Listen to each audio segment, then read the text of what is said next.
ಮನೆಯಲ್ಲೇ ಮಾಡೋ ಮಟನ್ ಬಿರಿಯಾನಿನ ಕಾಯೆಲ್ಲ ಹೆಂಗ್ ಮಾಡೋದು ಅಂತ ತೋರಿಸ್ಕೊಡ್ತೀನಿ.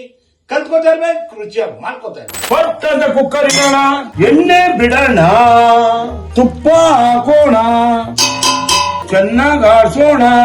ಇದರಲ್ಲಿ ಪಲಾವ್ ಎಲೆ, ಕಲ್ಲುವ, ಏಲಕ್ಕಿ, ಅನಾನಸುವ ಎಲ್ಲ ಪ್ರತಿಯೊಂದು ಬಿರಿಯಾನಿ ಮಸಾಲೆ ಇನ್ಕ್ಲೂಡಿಂಗ್ ಸೋಂಪ್ ಸಮೇತ ಆಗಿದೆ. ಚಟಾಪಟ ಅಂತ ಇದೆ.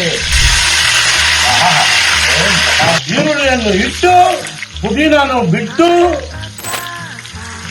ಚೆಂದಾಗಿ ಆಡಿಸಿ ಬಿಡೋಣ. ಟಗರು ಮಾಂಸ ಬಿಡೋಣ, ತಿರುಗಿಸಿ ಬಿಡೋಣ. ರುಚಿಗೆ ಬೇಕಷ್ಟು ಕಲ್ಲುಪ್ಪನ್ನು ಹಾಕಿ ಬಿಡುವ, ಸ್ವಲ್ಪ ಹಳದಿ ಕೊಟ್ಟಿ ಬಿಡುವ, ಚೆನ್ನಾಗಿ ತಿರುಗಿಸಿ ಬಿಡುವ. ತಿರುಗಿದ ನಂತರ ಮಸಾಲೆ ರೆಡಿ ಆಗುತ್ತೆ. 2 ವಿಜಿಲ್ ಬಿರಿಯಾನಿ ಪಟಾಪಟ್ ಚಟಾಪಟ.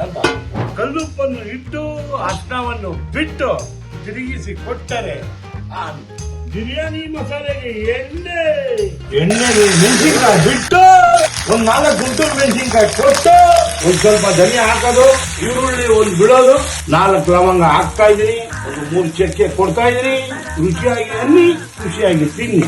ಪುದೀನಾ ಸೊಪ್ಪು, ಸ್ವಲ್ಪ ಕೊತ್ತಂಬರಿ ಸೊಪ್ಪು ಚೆನ್ನಾಗಿ ಎಣ್ಣೆಯಲ್ಲಿ ಬಾಡಿಸ್ಬೇಕು. ಮಟನ್ ಬಿರಿಯಾನಿಗೆ ಬೆಳ್ಳುಳ್ಳಿ, ಸ್ವಲ್ಪ ಶುಂಠಿ, ಮಟನ್ ಬಿರಿಯಾನಿ ಮಸಾಲ, ಕಾಯಾಲು. ಇದು ಕಾಯಾಲು ಸ್ವಲ್ಪ ಬಿಸಿ ಮಾಡ್ಕೊಂಡ್ಬಿಡೋಣ.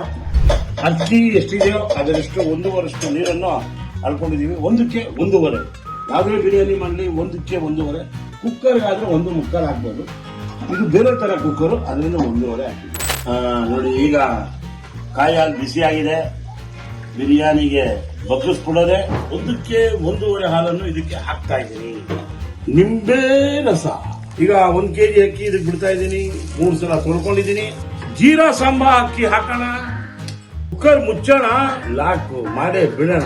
2 ವಿಜಲ್ ಮಾಡಿಬಿಟ್ರೆ ಮಟನ್ ಬಿರಿಯಾನಿ ರೆಡಿ ಆಗ್ಬಿಡುತ್ತೆ. ಈಗ ನೋಡಿ, ಬಿರಿಯಾನಿ ರೆಡಿ ಆಗಿದೆ. ತೆಗೆದು ಒಳಗೆ ಮಟನ್ ಬಿರಿಯಾನಿ ಪೀಸ್ಗಳು ನೋಡ್ತಾ ಇದ್ರೆ ಅನ್ನಕ್ಕೊಂದು ಅಗಳು ಪೀಸ್ ಸಿಗ್ತಾ ಇರ್ಬೇಕು. ಮಟನ್ ಬಿರಿಯಾನಿ ಮನೆಯಲ್ಲೇ ಮಾಡ್ಕೊಳ್ಳಿ, ಖುಷಿಯಾಗಿ ತಿನ್ಬೇಕು.